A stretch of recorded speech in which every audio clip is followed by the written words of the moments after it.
Going the distance with local sports. This is the X Sports Network. Got a dent, a ding, a scratch, or a bent fender? Major or minor, Car Country Collision Center in Leoma can fix you up. Car Country works with all insurance carriers, gives free estimates, can work on foreign and domestic vehicles, and has experience you can trust. They've been in business since 1990. Unfortunately, accidents happen, but you can get your car back on the road with as little hassle as possible with the help of Car Country. Call 931-852-4708 or stop by at 2567 Highway 43 South in Leoma.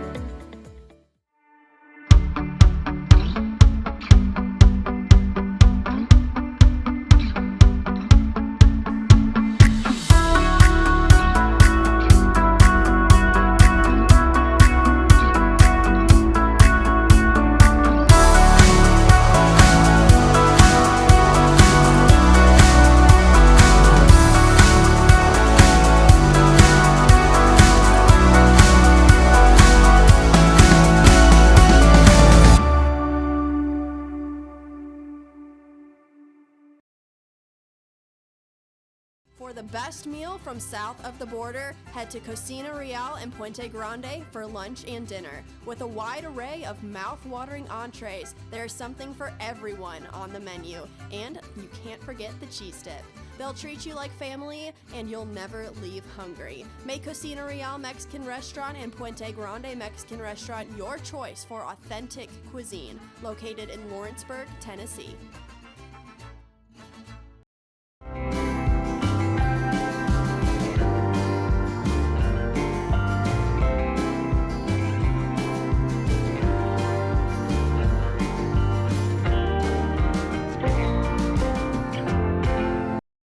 At C&B Linen, fast, friendly, and reliable service is our promise to you. Because you're not just a customer, you're family. From multi-use linen to branded floor coverings and a complete range of cleaning supplies, C&B Linen is here to make sure you have everything you need. From our high-quality products to our fast, friendly, and reliable service, you'll experience the difference with C&B Linen. Because you're not just a client, you're part of our family. You'll be winning with C&B Linen.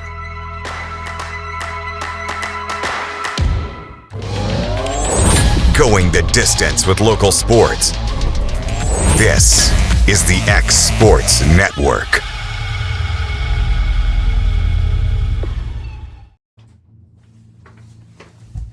And welcome everybody in here to the X Sports Network, our Monday edition of X Sports Live, brought to you by C&B Linen. Michael Marks, Kade Shultz, here to get you kind of caught up with everything that happened over the weekend, and we've got a busy week ahead of us, Kade. We're getting out of the dead period now, so that 2 weeks of no practicing, no working out, this, that, and the other has come to an end.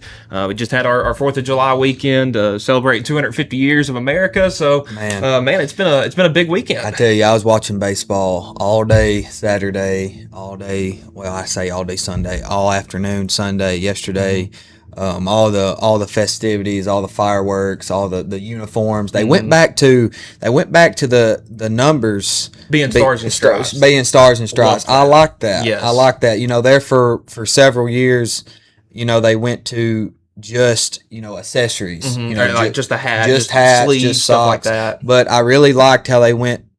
MLB went back to the numbers being that way. Awesome being the 250th birthday of America. So I really watched a lot of baseball, but we got a lot of stuff to talk about today, not just baseball, Michael. Yeah, so we're going to jump right into it. Obviously, it was something I kind of alluded to a little bit last week. We had some colleges changing apparel brands that started on July 1st. Georgia Tech switching from Adidas to Under Armour, and then South Carolina going from Under Armour to Nike, and then Penn State and Tennessee going from Nike to Adidas, and Tennessee did their unveiling of their orange uniforms today. And honestly, Kade, I don't have one complaint about them. It is quite literally the exact same uniforms as they had before with Nike, except they pretty much just slapped the three stripes on it for Adidas. So speaking of that, with Tennessee coming out with their, how do they look? I would say it is quite literally the exact same really? as their old uniforms, but no complaints from me. I mean, That was awesome. the big kind of controversy when teams switch apparel. Yeah. What's the new uniforms going to look like? Right. I mean, they kept it pretty much the exact same, except instead of a Nike logo up there in the corner, it's Adidas. It's Adidas. So, I think it's going to be a seamless transition. They're doing a kind of a whole week of unveiling. They're doing the orange uniforms, so the home uniforms today. Right. The white uniforms will be tomorrow. The blue uniforms, the Summit Blue for the Lady Vols will be on Wednesday. Dark mode on Thursday. And then will all come be available to purchase for the fans coming up on Friday. Awesome, that is awesome. Speaking of that, and I think some MLB had some problems with that back.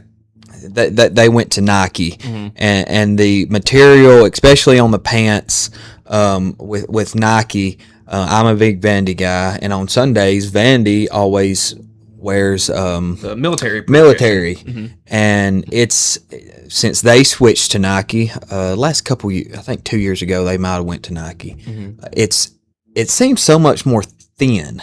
I don't know, and that come to my mind about the MLB, but I remember that taking place and a lot of discussion on that, and a lot of players didn't like it. The sweat, you can see their swat. You can see in spring training when these guys are out in Arizona and it's 90 degrees playing baseball. Exactly. The pants were thin. When they got sweaty, they became rather transparent, and the players weren't very happy about that. For sure.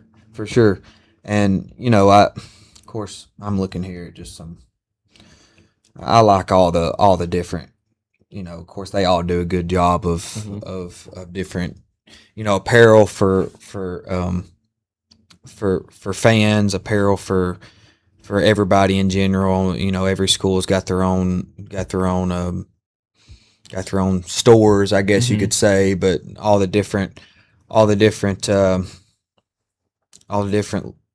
logos with the different put together. I love how Nike, Adidas, I don't know if any of them use BSN that big. I don't know. Maybe some of them do, but they all do a great job. Yeah. So that's great there. So we're gonna move the magnifying glass in a little bit, move local, because we've actually got some action on the X Sports Network this week. Hey, me and you are going to be out in Pulaski tonight at 5.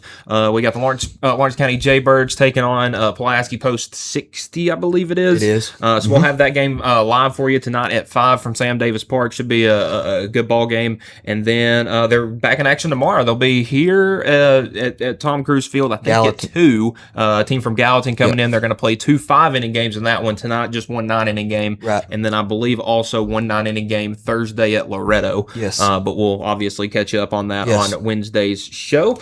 So, Kate, let's turn it around. You mentioned it for a little bit, how much baseball you watched over the weekend. So let's take a look over at Major League Baseball. Every game yesterday, I'm pretty sure, was streamed to some degree. I believe every single one of them was on Peacock. So I would say, kind of like you on Saturday, I enjoyed watching a ton of baseball yesterday. Yep. Going over some of the scores, you had the Mets take down the Braves 10-9. High scoring winner out there. Hey, listen, the Mets have to pick up some wins sometime. Actually, I was about to turn it off. It was 10-3 in the ninth. Yeah. And coming into the inning, it was 5-3. Okay. Yeah. The Mets put up a 5 spot in the top half. That's right. I forgot about that. So the home half, I was talking about the home half. Going in the home half, it was 10-3, and the Mets just about let the Braves get one. But Braves are still up. I think 15, 16 games. Yeah, I would say the over Mets right 500. now are still about 15 games under 500. Yeah, I was about to say, but the Phillies has really turned things around since firing their manager early on in the season. After they had a 9-19 start early on, and they're right on. Anything can happen. We know that anything can happen. Injuries is there. Michael, I'm looking, of course, over the weekend, guys. If y'all have been keeping up with it, MLB All-Star Team has been, and their rosters has been released. We can talk about that a little bit. Just around the outfield, you got a few veterans for the AL out there with Trout and Judge. out there leading the way, and then got Byron Buxton as well from the Twins, but I believe he exited at a game Saturday or yesterday, one with some sort of injury, which is usually a bug that bites him around late June, early July. So I'm not sure if he'll be playing. And you mentioned that you see that sometimes with even if you have a guy that's selected and I don't know. Stump toe, or it feels something. Like these players kind of turn into glass when exactly, they get an announcement. Exactly, like yeah. You even if you have that, they'll probably, even with him, he'll probably maybe opt out of this. Even though he is selected as a starter. It's not something you want to risk and try to hurt yourself, and then, you know what I'm saying. Yeah, even more. And we've had a pretty big name opt out of the All-Star game. Vladimir Guerrero Jr. got the starting nod at first base, and pretty much denied the selection. So that is going to be going, I believe, Kurtz, the first baseman from Oak, or the Athletics, is going to get it. But hey, I mean, you got some really talented players on both sides of the ball, and I kind of want to bring up one guy because he's doing some things that haven't been done very often. I want to talk about Jordan Alvarez. He's getting the start at DH for the American League.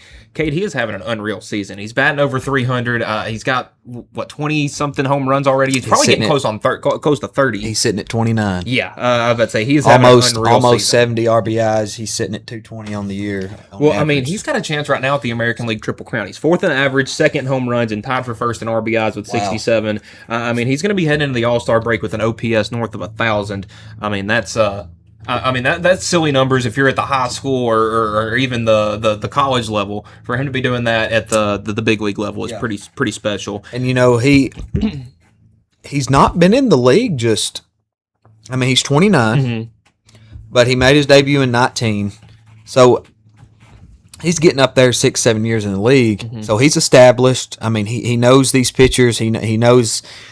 A lot of the guys that was obviously probably in the league, you have Verlander, you have DeGrom, you have back then.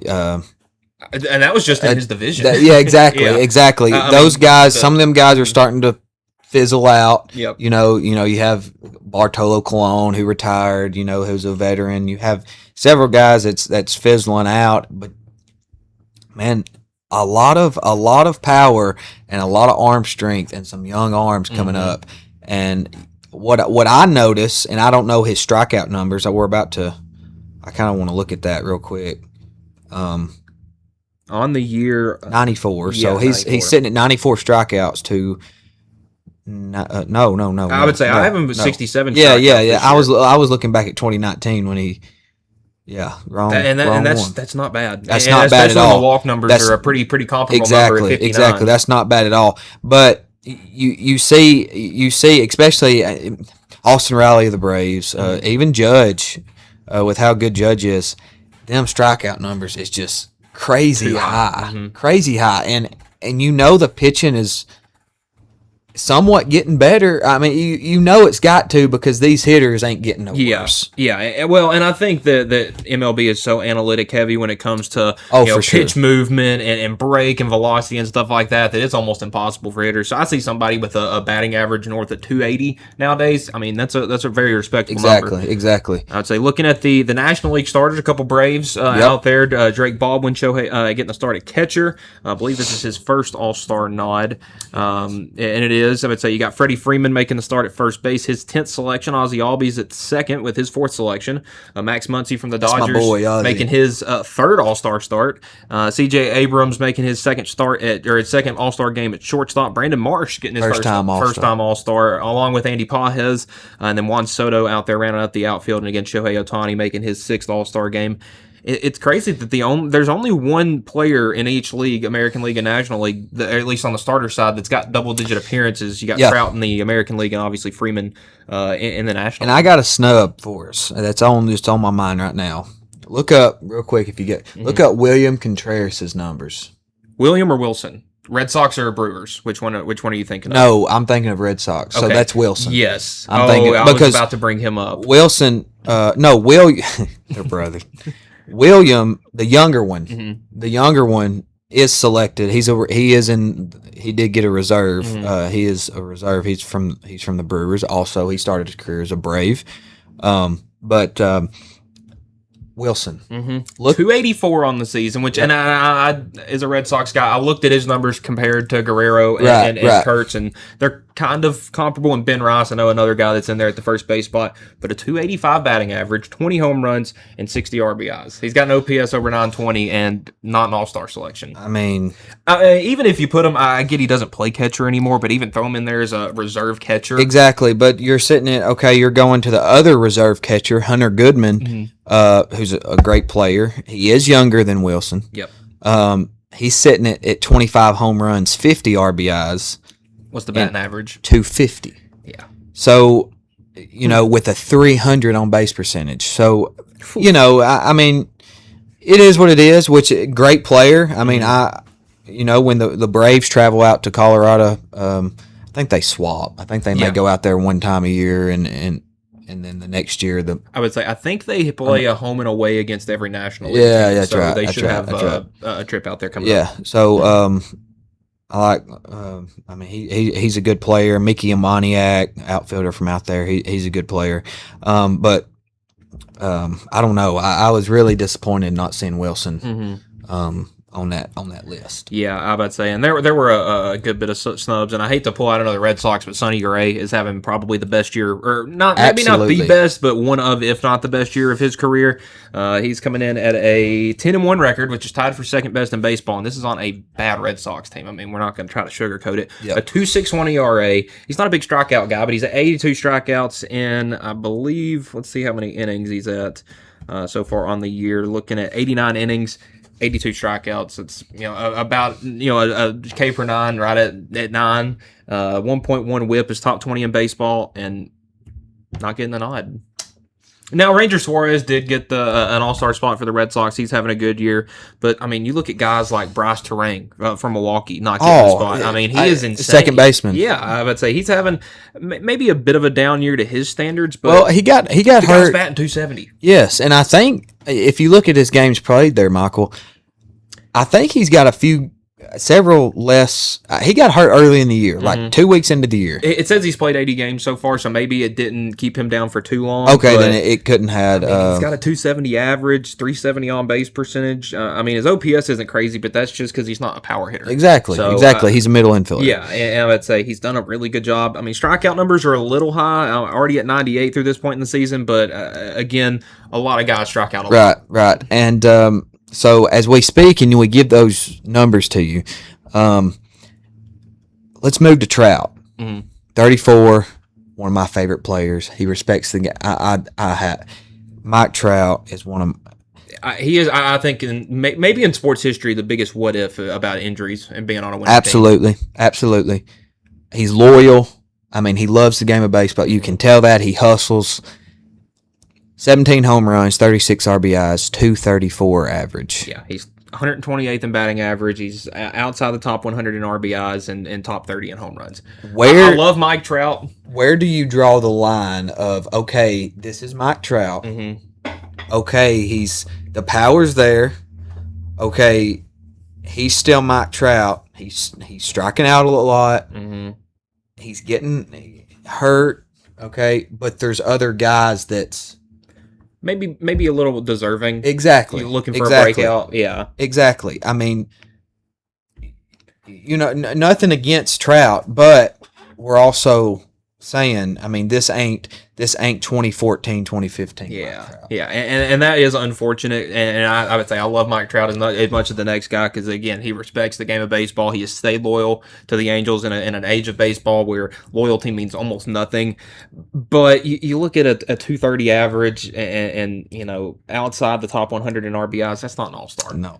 And I didn't bring up an outfielder snub, but I mean, you look at most of the guys, at least on the American League side, Kurt's having a great year. Yes. Ernie Clement, he's having a fair year himself. Junior Caminero, I mean, that dude feels like he's hitting a home run every night at this point. Bobby Witt Jr. is insane. I mean, and you got Judge, Buxton, Alvarez. They are all incredibly talented baseball players. And I hate to look at a list and kind of say that Mike Trout's the sore thumb. Exactly.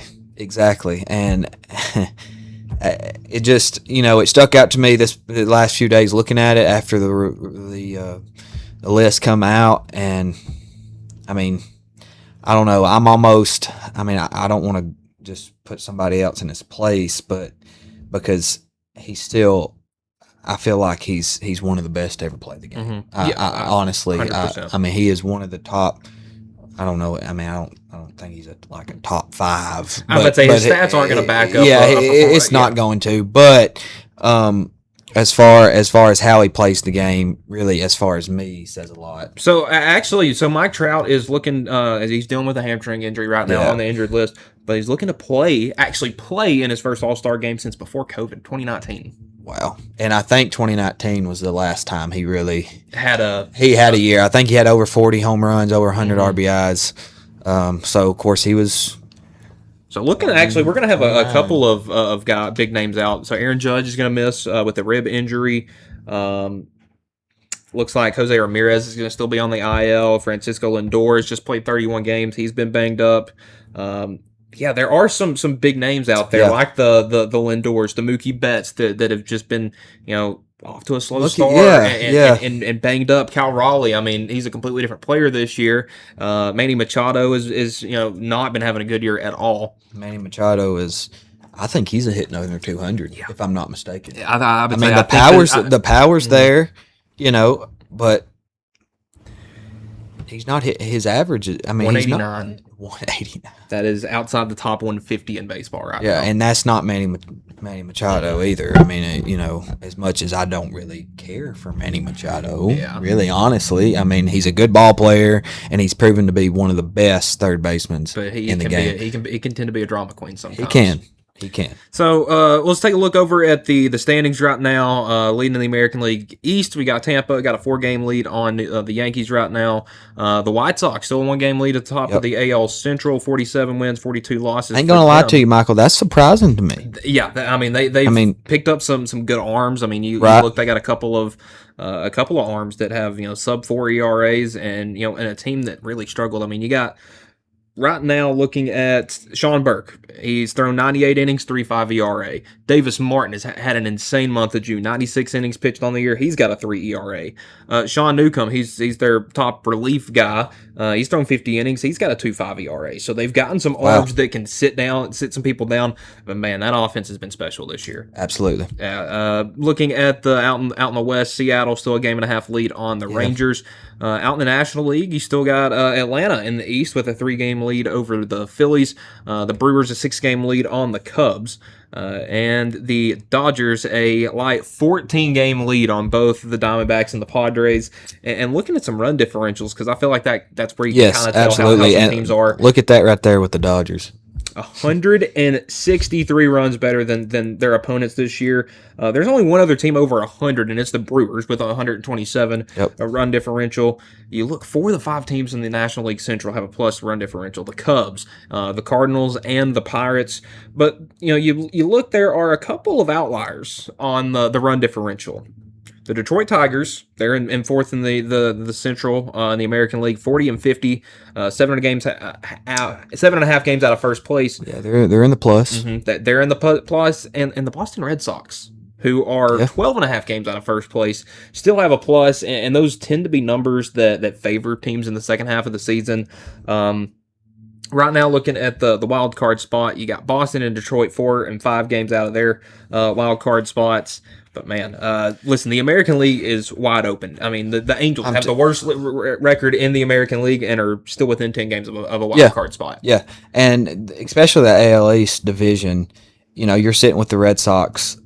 They're 12 games back, 12 and a half to be exact. They're in the plus, like we were talking about with the run differential. But I mean, I'm looking down through here. I mean, you look at let's see. Okay, the West. The Houston Astros is 2.5 games back. They got a losing record. Yep. Okay. Then you move back up to the East. Red Sox are in last place with 40. Yeah, and they would be 3rd or 4th in some other division. Exactly. Exactly. So I mean, that's wide open there, like you said. That's wide open. over in the NL, you got some leaders. You got the Braves, the Milwaukee Brewers, and the Dodgers. That's kind of they're it. You know. And saying that, the Cubs. Let's talk about AJ while he's gone a minute. AJ loves the Cubs. Dansby has been on a tear. I would say he was one of their, 3 or 4 weeks ago was their worst qualified hitter in over 100 years, and goes on a 26 RBI tear in a 10-game stretch, and is now back over 200. Had 15 in 3 games. Yeah. 15 RBIs in 3 games. I would say that's a guy that woke up on Monday morning with, I think, 31 RBIs and went to bed Tuesday night with 46. That's insane. That's crazy. He jumped a lot of spots in the in the league that year. Well, and you had Pete Crow Armstrong have one of the best months of June ever. I mean, his stats in the month of June have only been done by 3 players ever: him, Babe Ruth, and Lou Gehrig. That's some great company to be in. Listen, they at one point, and this was last weekend. At one point, they had 12 not starters, but pitchers on the injured list.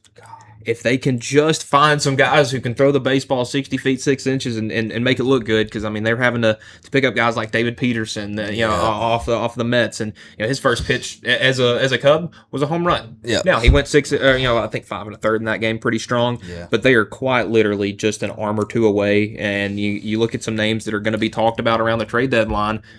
Like a Scooble.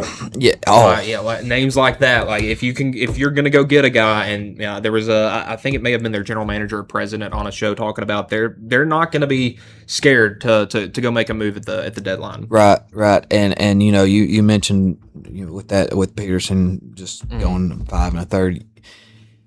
Man, you're seeing so much. It seems like starters are getting pushed out of games so quickly.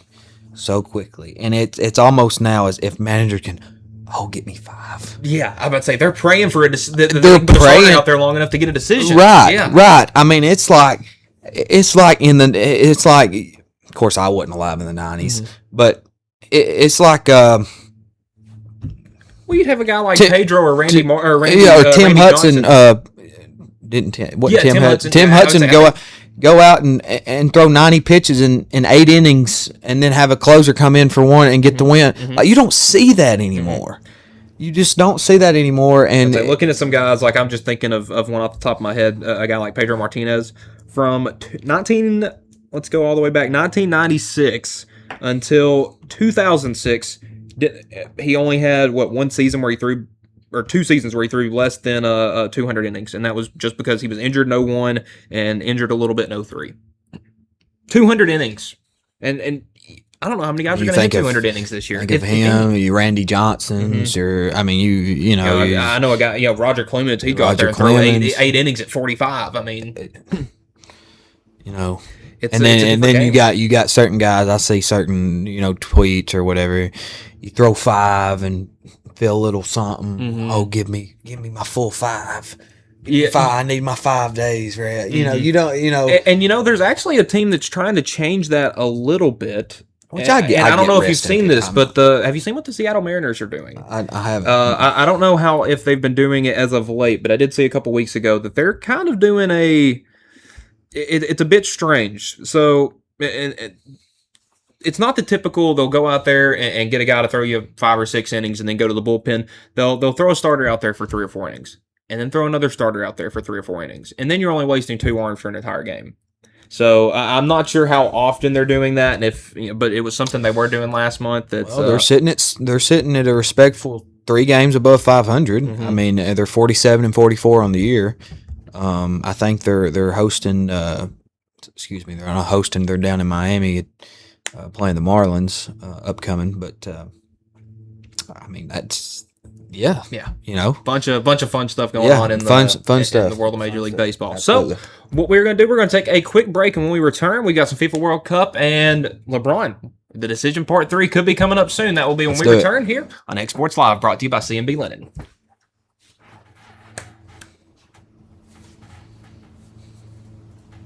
Comprehensive care with a compassionate touch. That will always be the guarantee at Encompass Healthcare in Etheridge, Tennessee. Whether you're looking for primary or urgent care, x-ray services, or weight loss treatments, the team at Encompass is equipped to serve your needs today. The doors are open Monday through Thursday from 8 to 5 and from 8 to noon on Fridays. Make an appointment with providers Kendra Brown, Tori Cox, or Ellie Brown today. That's Encompass Healthcare, located on Highway 43 North in Etheridge, next door to Chapman Tire. For decades, First Class Charter has provided high-quality motor coach transportation services to the Tennessee Valley. With numerous safety and cleanliness accreditations, First Class Charter is ready to make your group trip a reality. Contact us today by visiting firstclasscharter.net. First Class Charter, the official motor coach company of the North Alabama Lions. Flooring sets the tone throughout your home. For flooring that makes the right first impression, start by choosing us, Floored by Justin. A one-stop flooring destination. Our new location stands alone for unequaled customer service and selection. Owner Justin Story's mastery of custom hardwood inlays means every room can have a custom look. Discover how the right choice of hardwood, laminate, carpet, or tile can set the tone in your home. Contact Floored by Justin today.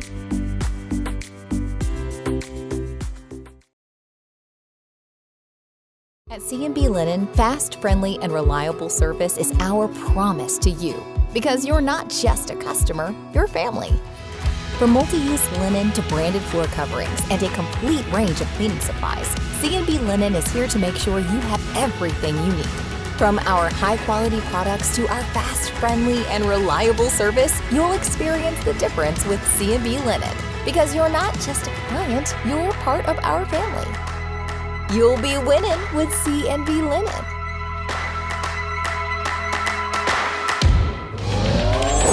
Going the distance with local sports. This is the X Sports Network.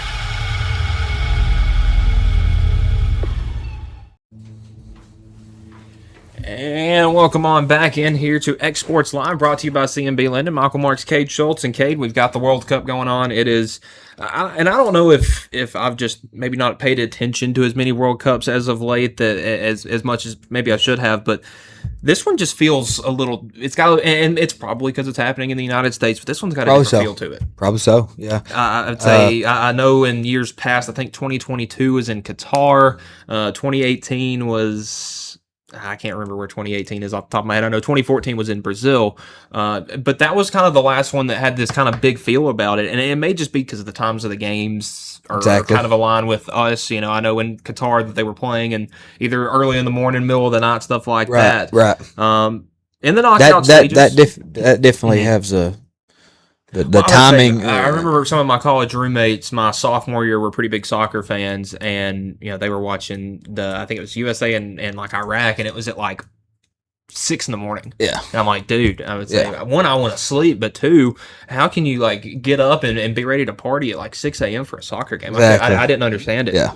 But I would say this World Cup has been a ton of fun. We've talked about the first round of the knockout rounds. Back on Friday, we had again, I'm going to say Paraguay, the big upset over Germany in the first round, France over Sweden, Canada over South Africa, Morocco over the Netherlands, Belgium over Senegal in extra time, Brazil over Japan, Norway over Ivory Coast, Mexico over Ecuador, England versus the DR Congo, and then USA over Bosnia. Spain took the win over Austria. I would say you had Spain over Austria, Portugal over Croatia, Switzerland over Algeria, Argentina, and maybe the game of the tournament in that win in extra time over Cape Verde, Egypt with the win over Australia, and then Colombia getting the win over Ghana, which takes us to the round of 16. We had a bit of a surprising one in the game on the top of the bracket, France defeating Paraguay 1-0. You look, France, according to the FIFA rankings, is the number one team in the world, and they've probably got one of the best players in the world in Kylian Mbappe. I would say he scored the goal on the penalty kick in the 70th minute. This was a Paraguay team that the U.S. defeated 4-1 in the first round of the group stages. And this Paraguay team has not only gone out and all the way to the round of 16. I'd say made it to the round of 16, but they upset Germany in the first round, which is a top 10 team nationally, and they took the number one team in the world in France pretty much to the brink. I mean, again, it was knotted up till the 70th minute. I mean, and that's deep. I feel like this World Cup has a chance to be really. It hasn't been necessarily upset friendly, but it has definitely had a bunch of games that have gone down to the wire. One that did in Morocco, took care of Canada 3-0. I mean, that was just a pretty dominant performance. It was tied up at nothing going into the break, but I would say Morocco really put it on there at the end. Had a goal in the 82nd and 90th minutes in extra time. Really got one over on Canada there. Right. Yeah, and the England-Mexico game. Let's mention that. Let's mention that a minute as I turn my volume down. Here, I got an ad rolling. I don't know what popped up there, but went and watched went and ate Mexican last night, and you talking about they had it on TV, and buddy, if they scored a goal, they were cheering at Mexican. Puente Grande was rocking. Yeah, was rocking. But looks like both 42nd minute and 69 minute Mexico got their goals, and 2 goals. Yeah, by Judah, how do you pronounce that name? I guess that would be Julian Quinones and Raul Jimenez. I would say what he said in the 42nd minute, and then Jimenez with that penalty kick in the 69th minute. Yep. But man, England, I mean, they were right there. I would say Jude Bellingham had the 2 goals, one in the first, one in the second, and then Harry Kane with that penalty kick in the 60th minute to really gave England a 3-1 lead. Put Mexico a bit out of reach. I would say Mexico give them some cushion there. I would say Mexico did put that one on there in the close to the 70th minute, but that was a great game for sure. I would say you had I would say that is 2 of probably the most, if not the most passionate fan bases in the world. Mexico is, I think, if I'm not wrong, this game was played in Mexico, I believe, or somewhere. It was in North America. Yeah, I do know that for sure, obviously, but I would say I'm pretty sure it was somewhat of a home crowd for Mexico. Well, if you was driving down the strip, you would have thought it was being played in the TSC parking lot. Oh man, no, but it was fun. We were watching some of it. I was watching some of it too last night, eating and going back and forth. So yeah, good matchup there. And then the other game from yesterday, we had our upset for the round of 16. Norway, a 2-1 win over Brazil. I'd say looking at that nationally rankings wise, Norway 21 in the world, Brazil number 5. But man, it was the Stars kind of playing hero in this one. Erling Haaland going the 79th minute and then the 90th minute to give Norway that 2-0 lead. Yep. Brazil tried to make a run there in the extra time. Neymar getting that goal in there in extra time, just not enough. But man, Norway, they've had a heck of a run so far, and to take out a team to the caliber of Brazil is really impressive. And kind of a big announcement coming after the game. Neymar announcing that he is retired from international play after this game. So again, that's no more World Cups. That's no more Olympics, things to that nature. I guess he will still be playing in I'm not sure what league he is currently playing in. But that's a big retirement in the international game. I would say, again, soccer is not huge in the United States, but as somebody growing up, Neymar was one of the 4 or 5 names that everybody around here kind of knew. And he's had a bit of a tough go of it in World Cups in years past, but he's had a great tournament, and Brazil not able to make it to the round of 8, but man, it's been an extremely exciting tournament. And saying that, you hate to see Brazil get knocked out, but Norway, I think this is Norway's first ever World Cup quarterfinal. So that's good there. And you can almost look at it as a passing of the torch. Neymar was kind of the one of, probably not the number 1 guy in the world, but was one of the top 3 or 4 players in the world for a while. And now in the last 3 or 4 years, Erling Haaland has really came in and kind of taken that spot. And I mean, the Stars really showed out in this one. For sure. And I was looking here at the timeline, kind of the momentum according to ESPN, and it's back and forth. I'm talking momentum's Norway's way off the bat. Momentum's Brazil's way, Norway's way, Brazil's way for about 20 minutes. Norway's way for about 20 minutes. Brazil's way for 10. Norway's way for 18. I mean, it's back and forth, back and forth, back and forth. So didn't watch the game, but I bet it was very competitive and fun. Well, I would say you look at it, and it was kind of like some of those early games in the Stanley Cup Finals. Remember when Vegas was taking so many more shots than Carolina, but wasn't able to capitalize. Right. Brazil had the shot advantage, almost. I would say 3-2. I guess you could say that advantage. Exactly. I mean, they took 15 shots. Norway, I don't believe even ended up getting 10 shots off. But 5 on goal versus 4 on goal. Norway just able to get that one more in, and again advances them to the quarterfinals where they've got a matchup with England coming up in about a week. So we've still got four. I would say we've got 4 of the 8 round of 16 matches out of the way. We've got 2 coming up tonight. Portugal and Spain should be a great matchup. I mean, you got 2 neighboring countries, 2 countries that are very highly ranked. I would say, I believe. You've got Portugal, which is ranked 8th in the world. Spain ranked 3rd in the world. I would say you're going to have one of the biggest names in soccer in Cristiano Ronaldo on the pitch. I mean, it's going to be a high octane game. That one actually coming on at 2:00, so it will be probably already over by the time that this is actually debuting. So it should be an entertaining game in that one. And the winner of that game will get the winner of the big game tonight. USA and Belgium. I would say USA ranked 15th in the world. That's up in Washington. Yeah, Belgium top 10 nationally. I'd say, like you mentioned, it is, I believe, it is in Seattle. In Seattle, Washington, over there at Lumen Field.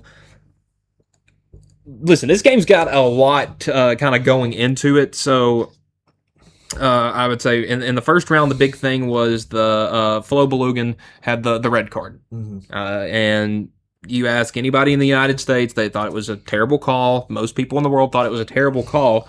And I read something that the United States government made some sort of call to the FIFA president. Are you serious? Yeah. And okay, so Donald Trump had a conversation with the FIFA president, Gianni Infantino, over the red card, and, quote, he said, all I did was ask for a review because I did not think it was a foul. It's quite literally probably the first soccer game that Donald Trump's probably ever watched. But you said Donald Trump. Yeah, I would say this just this feels honestly kind of feels like an alternate timeline. But he goes, and again, I'm good at this stuff. I don't think it was a foul. I thought it was 2 great athletes that crashed into each other and got entangled. I think they made a really brilliant decision. I think the referee's call was horrible, and nobody talks about that. They talk about the red card like it's fine. Nobody talks to the referee's decision to the red card. So pretty much, the president of the United States called the president of FIFA and asked him to take a look at it. It was appealed, and he's cleared to play tonight. And Belgium is not happy one bit. I mean, there were Belgium I wouldn't be either. Political officials that were very upset about this. So in the last hour, this is the FIFA president's statement on the situation. I've seen the public's comments regarding the decision of the independent FIFA disciplinary committee related to the suspension of Florent Balogun, and I would like to reiterate the fundamental principle of FIFA's governance. FIFA's judicial bodies are independent. So there wasn't any, that pretty much makes it seem like there wasn't any sort of, there wasn't any pushing of an agenda here. It wasn't, any sort of higher up kind of just saying, hey, we, do this or we're going to pull out, something like that. But yeah, I mean, this is just, so in the last 4 hours, the Belgian Minister of Foreign Affairs called the lifting of the suspension incomprehensible. I mean, this is just overlifting. And again, Balogun is a pivotal player for the United States, and I think is given, with him being eligible to play tonight, I think is actually given the U.S. It actually has made them the favorite tonight. Well, yeah, I mean, if you take him, I would say. I mean, are they so? I wonder if are they so worried that I don't know if it's necessarily a worry thing, but I do think that everybody's a little bit cautious of the United States. One, it's in their home country, so true. Kind of home field advantage. But he does lead them in goals, and two, the U.S. it's got a new play style. It's got a new coach with Pochettino, and I mean, they've won 3 games already in this World Cup. It is more than they have won in a World Cup ever. I mean, this is already by far one of the best United States teams ever. So. Obviously, they want their best out there, and they're going to be able to do that tonight. Well, they're you just look at it from top to bottom. They're pretty evenly matched in these 4 games.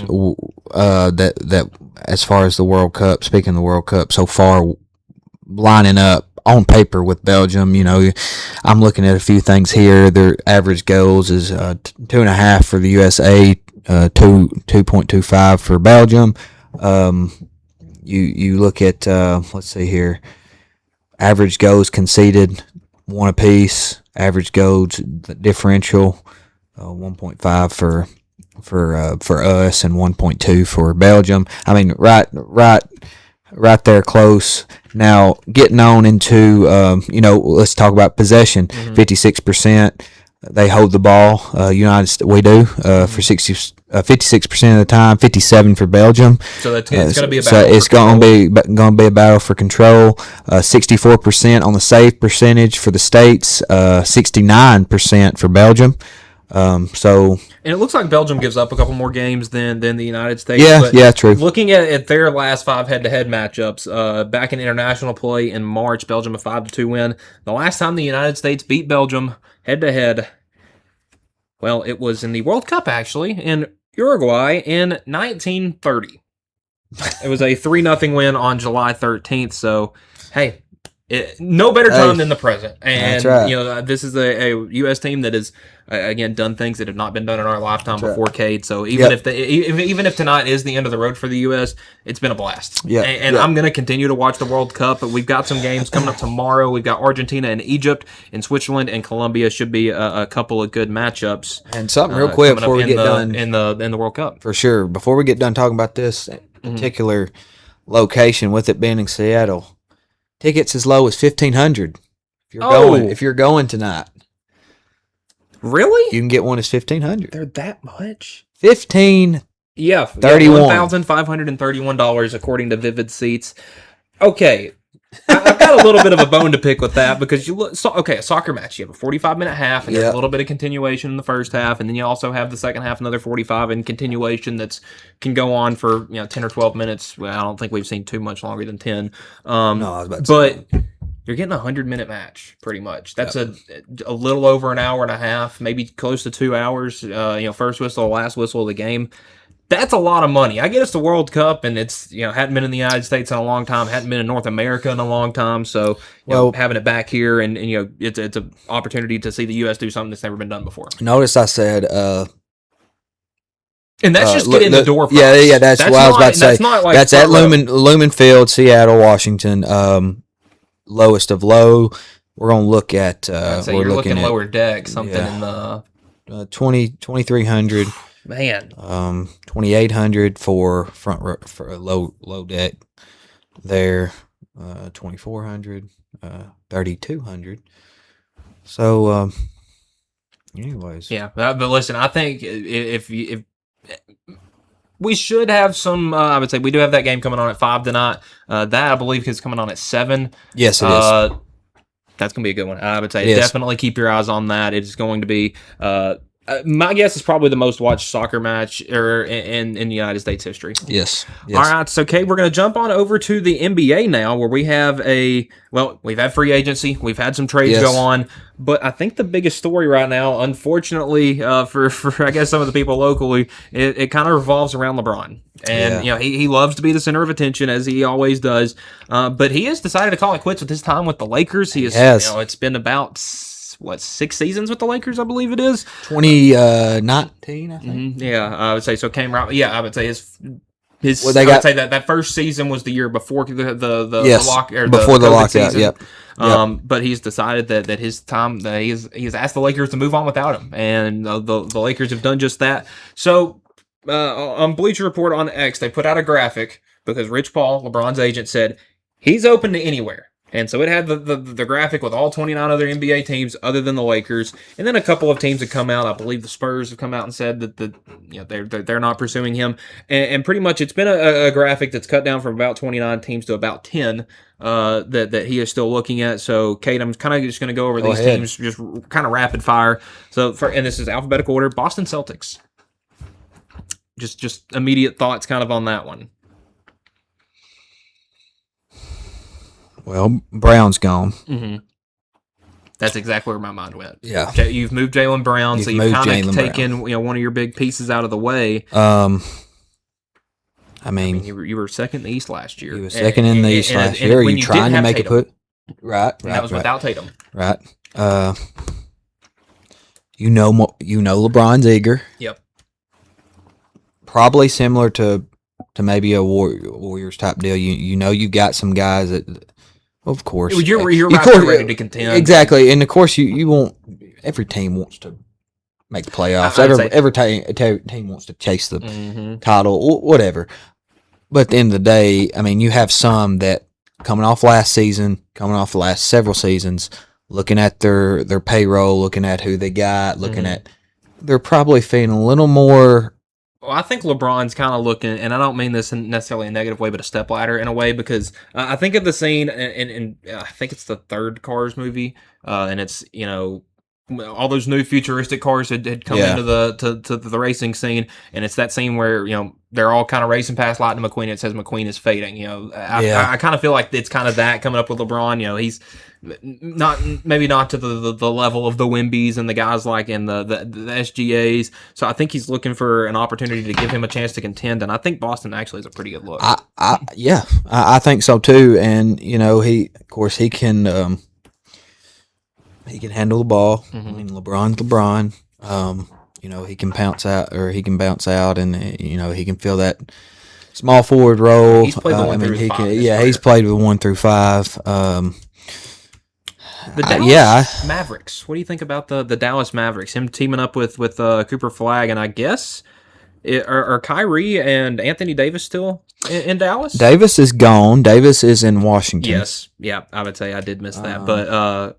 It would be Kyrie is still there. Of course, Kyrie, if I'm not mistaken, I think he might have tore his Achilles. I may be wrong. I think he was gone the entirety of last season. Yeah, I believe so. Yes. I don't know how much youth they have around Flagg. Of course, Flagg younger. Listen, looking at some of Flagg's younger than some me. of their top names, I would say Anthony Davis was still second on the team in scoring, and he got traded, obviously, like you mentioned. PJ Washington, Max Christie, Klay Thompson, Marvin Bagley III, D'Angelo Russell. Those aren't necessarily names that I would look at as a contender. So I don't think Dallas is going to be it. No. The only especially thing with you're going to have a first time ever NBA coach in Dusty May coming from Michigan. Exactly. So I mean, there'll probably be some growing pains there with LeBron coming in if that was to happen. But I honestly think it may be valuable or maybe a detriment to Cooper Flagg's career. I think having a guy like LeBron could teach him kind of the ways of, hey, this is how you become the guy in the league. Or it could be, maybe another situation with like the Lakers. It's like, hey, they brought in Luka to be the next LeBron, but it kind of felt like they were kind of fighting for possession. Right. When you went over the roster there, and of course when Davis was gone, and Clay's Clay now. Now Clay ain't what he was. He had that brutal injury in the 19 finals. He hasn't he can shoot the lights out. He hasn't been the same guy. He's getting older. And I would say he's getting up in age. So exactly. The only good thing I could probably see is like you just mentioned, Flagg being there, Flagg being young, and Flagg having LeBron come in and kind of be a mentor to him. That's really the only. But I don't see that. Another interesting one, the Denver Nuggets. I would say this is teaming up LeBron with the Joker. Listen, that's a Denver team that was 5 games out of first in the West last year. I think that's a great mix. Yeah. Funny enough. I mean, you got Joker who's averaging, just under 30, around 25 to 30 points, 10 to 15 rebounds, maybe 10 assists a game. And you mix that with LeBron. They're going to need some young guys on the outside. I'd say like the Jamal Murrays, like the Cam Johnsons, the Aaron Gordons. They're going to need those guys to fill in. But I think that could be an interesting mix as well. Yeah, for sure. You like you mentioned, you got Murray out at the point. You got Aaron Gordon there, who's a veteran. I would say that's what I'm a little just unsure of, but I think it would be a well-built roster. Yeah, I like that, and honestly, I really think the Joker and LeBron, I think that would be a good mix. I think they would be. I think they would play real well together. I think that's, of course, they would. Whatever they could figure out their similarities and how they play and their differences, whatever. Of course, they're two different players. Of course, Joker can't move like LeBron can, whatever. Yeah. But I think they would feed off of each other. They can both shoot. They're both a threat from outside. They're both incredible passers. They're both incredible. That's why I was talking about the pieces around them. Exactly. So that's one to keep our eyes on and see if he could land. And another one that I think is kind of compelling, other than the obvious fact, is Cleveland. go back home. Yeah. Now, does Cleveland want to take him for, this would be, the third time now? I would say they drafted him, and he left for Miami. Then they took him back, and he left for L.A. Do they take him back again? I see it in the light of they kind of are a good mix in the sense that, one, they're a contender. They were a good team. I mean, they were in the conference finals last year and have a very good roster coming back. Two, it's his hometown. Without LeBron, Cleveland is probably still in some dark times. I mean, they got the finals with him. They made a ton of finals with him at the helm. And then three, and this is something that I've seen that I haven't seen any other team, but Cleveland is holding a roster spot open if they sign LeBron to trade for Bronny and keep the father-son duo together. So far, I haven't seen any other team make that proposition. And this is a team that's got Donovan Mitchell, it's got James Harden, it's got Evan Mobley. They're talented. Yeah. And I would say, looking at where Cleveland was last year, finished fourth in the East at a 52-30 record. Next up on the list, I mean, well, sorry, my bad. I'm just I'm thinking a little bit. I'll be honest with you, Michael. I don't see that happening. I don't think they would take him again. Yeah, I don't see that happening. They may be trying because they're finally starting to have some good strides without LeBron being there and being the guy. Exactly. I think they're probably going to try to separate exactly. Distance themselves from him. You got Mitchell from the Jazz, and he's kind of the face of your franchise now. Mm-hmm. And I don't know if for his health, you obviously. He's one of the better players in the league, especially in the guard position. You don't want him to go. You bring LeBron in. Obviously, the everything's around LeBron now. Of course, I don't know how his and Donovan Mitchell or him and James Harden's relationships would be. Of course, your because that's a lot of big egos. Exactly, and your drama you have with LeBron already. It's coming back to Cleveland. I don't know. Golden State Warriors. Yeah, that's been one of the more popular ones has. on the maybe more on the side of I guess fantasy booking, so to speak. Right. But I mean, look, they're I get they're getting up there in age, but the idea of Steph Curry and LeBron James and Jimmy Butler being on the same roster should terrify the NBA. I'm telling you, I like it. I'm a Warriors guy. Call me biased, whatever. I like it because Steph Curry, the guy that quite literally changed the game of basketball. Exactly. You got LeBron, who is was the next in line of the I guess you could put the guys in the GOAT conversation. Yep. And then you got just a hard-nosed guard in Jimmy Butler. And Jimmy, yeah. It's not like it. There's not many similarities within them. Mm-mm. They obviously can feed off each other. Obviously, I feel their chemistry and led by Stephen Curry. I would feel like if they brought LeBron in, LeBron would have enough respect for Curry, enough respect for the Warriors dynasty, their organization, to not try to be too much. Well, watching those two play off each other for Team USA in the Paris Olympics, oh my gosh. I mean, that just seems like a match made. Exactly. Because I think, correct me if I'm wrong, Steve Kerr was the head coach of that team. He was the head coach. Or at least on the staff. Yes, he was the head coach, Look, I'm pretty sure. They brought back Porzingis, so they got a big man in the middle. And I think the most important thing that the Warriors have done, they got rid of Draymond. They did. And that takes a lot of the negativity out of that locker room, which I think perfectly opens them up for LeBron. Yep. I think so too. And and I've heard several things on Curry. Curry never was I say Curry never was like I know him and I've talked to him today. I don't, but I've heard a lot of interviews on him. And Draymond was the guy. Draymond had fire. Mm-hmm. Draymond had a quick temper. Draymond, and there was times, and definitely if it wasn't for Draymond over them 4 NBA championships, they needed him. Obviously, they needed him, but. I was going to say that I think he may have cost them that finals that they blew the 3-1 lead, but I also don't think that they win a couple of those finals. Exactly. And over the last few years, it almost seemed like he was. He was hurting more than he was hurting more than he was helping. And you bring in LeBron that probably can feel that. Obviously, yeah, probably he's going to be able to feel the points and rebounds and assist production. Without and I'm not going to say without the attention because LeBron's going to bring attention with him wherever, sure, but not sure. the negative publicity. For sure, I think. You got Al Horford. You can bring in there. Al Horford can shoot the corner three. Al Horford can shoot the three from the top of the key. Al Horford can give LeBron some minutes on the bench. Bring Al in. Give Al some good minutes. He will be productive. He's a veteran as well. He's been there. He's done that. You got Moses Moody, who he's talented. He's talented. Tore his ACL last year. He's coming back, so I like it. I would say that's a interestingly built roster, but I think fits kind of with what they're wanting to do for sure. Let's go back with another return. What about Miami? They got Giannis. Yeah. They got Bam. But realistically, that's about it.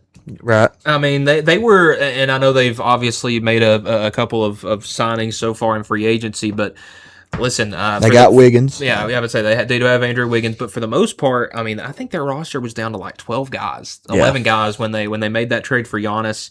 I don't think that LeBron and Giannis can play together.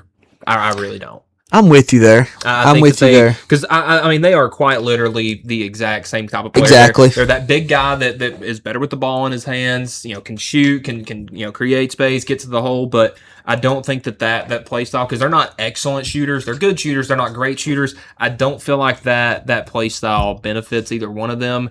And I don't think that, looking at that roster, because Tyler Hero was in that trade, I don't see a shooter. I'm with you on that. Yeah, and that team's going to need someone to stretch the floor, because I get in the finals it was this for the first time forever you had an actual basketball centric finals, but during the regular season you need some guys that can shoot, and this team doesn't have that right now. Yeah, and the Heat went up to Charlotte in the play-in and put on a show, and I don't know who ended up winning that game. It was a very good game, but another interesting one, Kade, the Minnesota Timberwolves.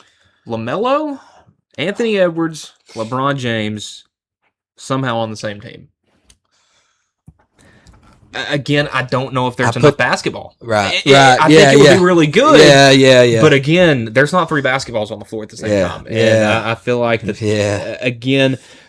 And I think on paper you put a guy like Anthony Edwards that can give you 25 a night. A guy like LaMelo that can give you 25 a night. A guy like LeBron that can give you 25 a night. Well, they're not going to be able to get that same amount of shots if they're trying to play with each other. I see. On the court at the same time. Right, exactly. And obviously you would want them together, but at the same time, it's almost like you would have the thought of, would it be more productive if something like this happened in a team like this? Excuse me. If you would have to split time, so like one would have to sit while two is on the floor. Okay, well, sure. You have Rudy Gobert, who's a 7-footer, who's hey, listen, he rebounds and he blocks, he plays defense. Unbelievable center. You got Ant. Okay, there you go. Say you got LeBron. Well, LaMelo's you can't have all three. I was about to say it feels like one of them's going to be the oddball. I would feel like one of them's going to have to more so take a minute cut. LeBron ain't doing that. Yeah. Ant's there. Ant's established in Minnesota. I don't know. I love that though. I mean, I love them there. That's one of those, like, if you had to put together a team to play with in 2K, that would be a really fun team, but I don't know if actually playing basketball would work out. Exactly. Next team up, I guess you could say the rich get richer with this one, the New York Knicks. Your NBA Finals champions. They're bringing back Jalen Brunson, bringing back OG Anunoby. You got Kat, you got Mikal Bridges, you got Josh Hart, and you throw LeBron in there with the Villanova guys. Honestly, I think that's a beautifully built roster, because you kind of look at what they were missing. It was that 4 to 5, that 3 to 3. I guess you could say 3 or 4 with the position LeBron would play. That was kind of what they were missing. You get a guy like that to team up with Brunson. Yeah. Oh man, I mean, and you already got some veteran talent on this team. And it feels like kind of and I don't want to take anything away from Brunson and from Kat and from OG and those guys, but it feels like the one thing missing from the Knicks right now, in terms of historic wise, they're missing a celebrity, man. Yeah. They need a LeBron. They need a superstar. Yeah. Back when they had Melo, I mean, they weren't good, but they were still popular. Exactly. They need a LeBron. Throw LeBron in a Knicks jersey. It feels crazy, but I think it could work. I like it. Cat's unbelievable. around the rim. He can shoot the long ball. You got Brunson obviously at the top. You got some depth there. You got Josh Hart, who's a veteran. Like you mentioned, that 3-4, LeBron could slide in there and make this team something. And for the final few years of his career, who knows? Yeah, maybe they could win a couple more. And last but not least, this would probably be the best roster assembled so far, but the Philadelphia 76ers. That would be a starting lineup that is composed of Tyrese Maxey, VJ Edgecombe, Jaylen Brown, LeBron James, and Joel Embiid. I mean, that's the finals right there. I mean, unless you have like Doc Rivers as a coach that can screw that up, someone like him. I'm not sure who the 76ers coach is actually right now. Nick Nurse. That's a great head coach. That's a NBA Finals champion, Finals champion with Toronto in 2019. So I think you got a good head coach there. That's a scary team. What's scary to me is Embiid and LeBron on the same team solely. Yeah, just to put them back. Because I would say you have the fantasy booking of them playing at least 65 games somewhere in that range. Oh man, yeah, Maxey, Jaylen Brown. That's a scary team. I like that. I may like that better than the Warriors, to be honest with you. And I'm a Warriors guy, and almost Warriors has had their run. I would love to see Curry. I wouldn't love much more to see Curry win another one. No, just one more. I would love that. But that puts him in the level with exactly some of the real exactly guys. But us sitting here, we want to try to keep things level, and we want to try to talk about what would be best for the league, or so to speak, or what would be best for each team, or realistically, right? And so I like this. I think him and Brown. I think Jaylen Brown and LeBron James would pair up very nicely. Jaylen Brown's probably, of course, he's younger than LeBron. Obviously, he's more quicker than LeBron. Obviously, LeBron's probably got more power, getting to the rim, that sort of thing. Jaylen can shoot it a little better, but them two in like a 3-4 or like even like a 2-3, move Brown to 2, would be unbelievable. Maxey could run the 1. Of course, you got Embiid in the back end. I would say that's a scary roster. So that's who knows? Who knows where he'll end up? Maybe it's not going to be too much drama, and he may get settled somewhere, and Ronnie may come with him. Maybe he won't, but who knows? Who knows? So that's going to do it for this episode of Exports Live, brought to you by C&B Linen. Again, we got USA Belgium tonight at 7, but for us here on the Exports Network, we've got the Lawrence County Jaybirds and the Pulaski Post 60 baseball at 5 o'clock tonight. So for Michael Marks and for Kade Shultz, this has been Exports Live. Have a good afternoon, everybody. Going the distance with local sports. This is the X Sports Network.